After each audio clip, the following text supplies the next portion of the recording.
Teman-teman, bencana alam banjir dan longsor bukan hanya terjadi di Indonesia. Pada waktu dan tanggal yang hampir bersamaan, musibah serupa juga melanda berbagai negara.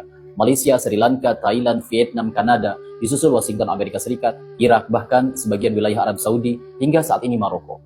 Namun kita harus jujur mengakui bahwa Indonesia menjadi salah satu yang terdampak paling parah. Hujan deras dengan cuaca ekstrim menyebabkan air meluap ke permukiman dan perkotaan. Puluhan ribu warga terdampak, bahkan tidak sedikit yang meninggal dunia.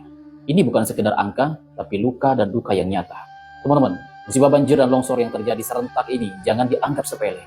Bagi orang beriman, ini adalah teguran dari Allah Subhanahu wa Ta'ala agar kita benar-benar peduli terhadap alam dan bumi yang kita pijak. Kerusakan ini tidak datang begitu saja. Banyak yang merupakan akibat ulah tangan manusia sendiri, penebangan hutan besar-besaran, kerakusan sebagian para pemimpin negara, dan rakyatnya juga, kezaliman serta kebijakan yang membiarkan alam dirusak tanpa tanggung jawab.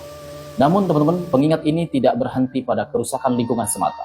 Kita juga perlu bercermin secara spiritual. Ketika kemaksiatan semakin dipertontonkan, perzinahan semakin merajalela, pergaulan bebas dianggap biasa, dan banyak generasi muda terjerumus ke dalam dosa tanpa ada yang menegur, maka murka alam, murka Allah menjadi peringatan yang patut direnungkan. Dalam ajaran Islam disebutkan bahwa kemaksiatan yang dibiarkan dapat menimbulkan dampak luas.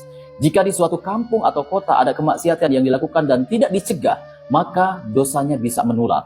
Bayangkan, jika pelakunya bukan satu orang, tapi banyak, maka disitulah Allah Jalla Jalaluh memperlihatkan kekuasaannya. Banjir dan longsor bisa menyapu siapa saja, baik yang bermaksiat maupun orang-orang yang saleh.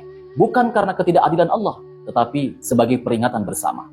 Kita diingatkan melalui kisah umat-umat terdahulu, bahwa orang-orang baik pun bisa terkena imbas. Bukan karena mereka ikut berbuat dosa, tapi karena mereka diam, tidak menegur, tidak mencegah, dan tidak peduli terhadap kemungkaran yang terjadi di sekitarnya. Disinilah pentingnya amar ma'ruf nahi mungkar. Bukan dengan kekerasan, bukan dengan kebencian, tetapi dengan nasihat, kepedulian, dan keberanian untuk saling mengingatkan satu sama lainnya.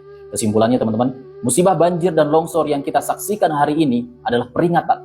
Bukan sekedar bencana, peringatan agar kita lebih menjaga alam, menghentikan kerakusan dan kezaliman, bertaubat dan memperbaiki diri, tidak diam terhadap kemaksiatan, dan kembali pada nilai-nilai iman serta kepedulian sosial. Semoga Allah Subhanahu wa Ta'ala melindungi kita semua, mengampuni dosa-dosa kita, dan menjadikan musibah ini sebagai jalan kesadaran, bukan sekedar berita yang berlalu.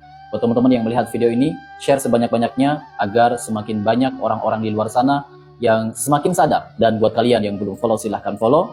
Dan yang sudah follow, saya ucapkan beribu-ribu terima kasih. Semoga video ini bermanfaat.